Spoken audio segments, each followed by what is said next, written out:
तर वैष्णवी हकवाडे प्रकरणात माझी नाहक बदनामी केली जाते असं अजित पवार म्हणाले। काही जण विनाकारण आपली बदनामी करतात। कोल्हापूर दौऱ्यानंतर कसपटे कुटुंबाची आपण भेट घेणार असल्याचं सुद्धा उपमुख्यमंत्री अजित पवारांनी माहिती देत म्हटलंय। दोषींवर कठोर कारवाईच्या सूचना आधीच दिलेल्या आहेत। चौकशीसाठी अधिक पथकं नेमण्याची देखील सूचना केल्या असल्याचं अजित पवारांनी सांगितलंय।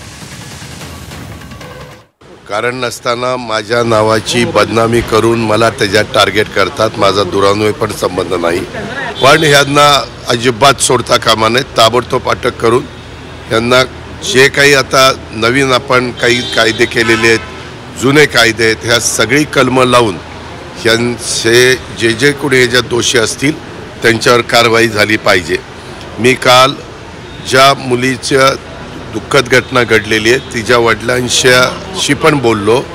आज मी माझे कोल्हापूरचे कार्यक्रम करून ज्यावेळेस पुण्याला जाईन त्यावेळेस मी संध्याकाळी त्यांच्या घरी भेटायला पण जाणार आहे।